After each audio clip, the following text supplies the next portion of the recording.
सुन रहे हैं कार्तिक मास महात्म्य की कथा। आज हम सुनेंगे विंशति अध्याय यानी कि 20वां अध्याय। आइए शुरू करते हैं। श्री गणेशाय नमः। ओम नमो भगवते वासुदेवाय। धर्मदत्त बोले, तीर्थ, दान, व्रत आदिकों से पाप दूर होते हैं, परंतु प्रेत देह में स्थित होने से उन्हें करने का अधिकार नहीं है।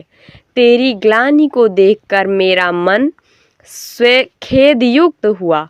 दुखित जो तू है उसे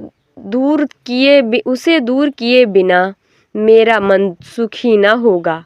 3 योनि को देने वाला तेरा पाप अति उग्र है और अति निंदित प्रेत योनि भी थोड़े पुण्य से क्षीण न होगी।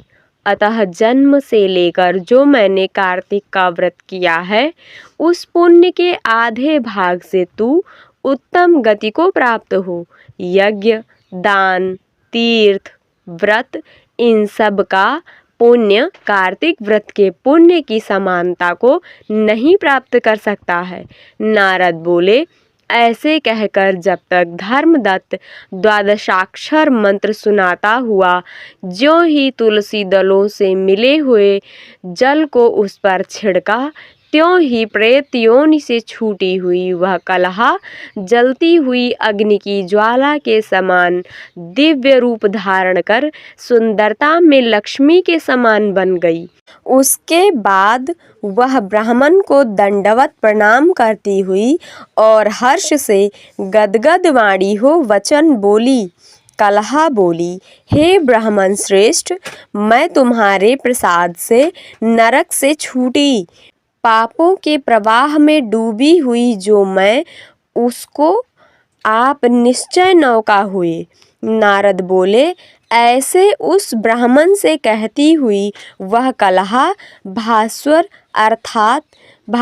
अर्थात प्रकाशमान विष्णु का सा है रूप, जिनका ऐसे गणों से युक्त विमान देखा।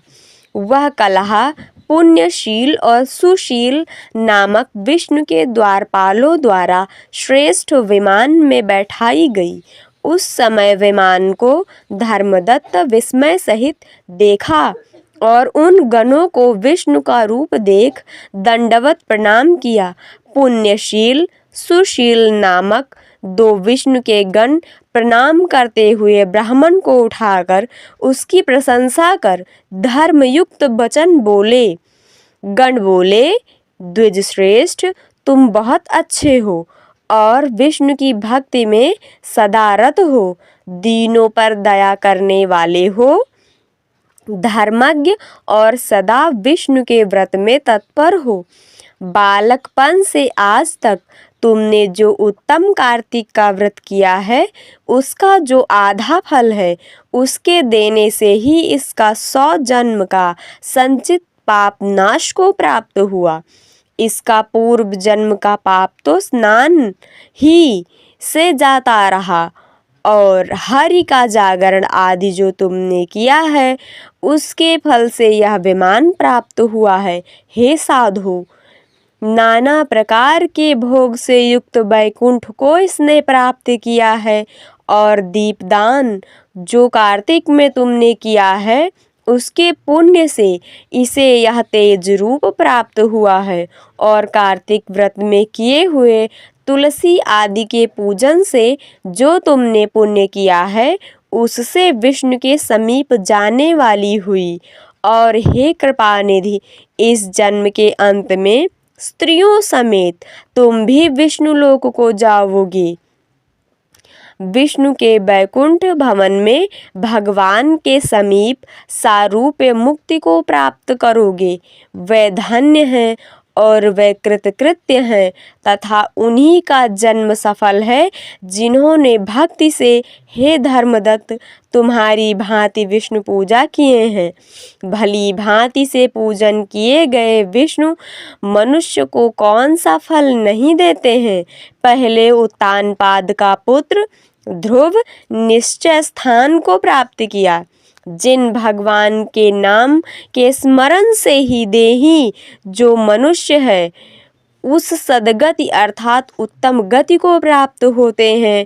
पहले ग्राह करके पकड़ा गया गजेंद्र जिन भगवान के नाम स्मरण से मुक्त हो सामीप्य मुक्ति को प्राप्त करके जयनाम गण कहलाया।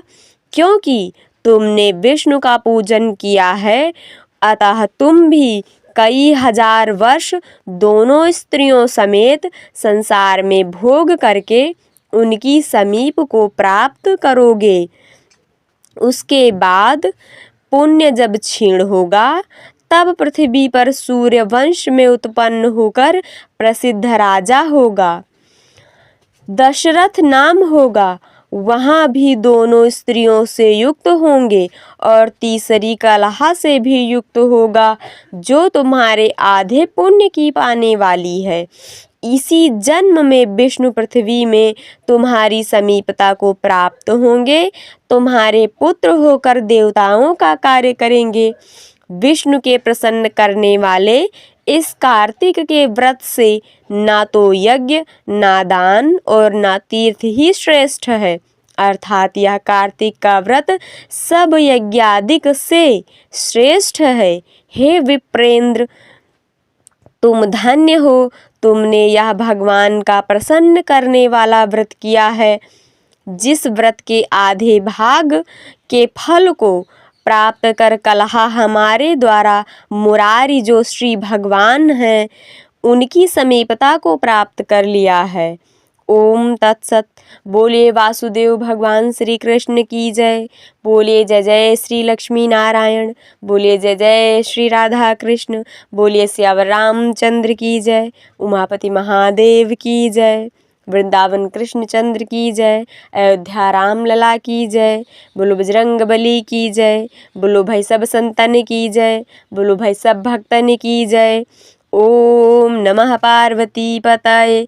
हर हर महादेव। जय जय श्री राधे। जय जय श्री राधे।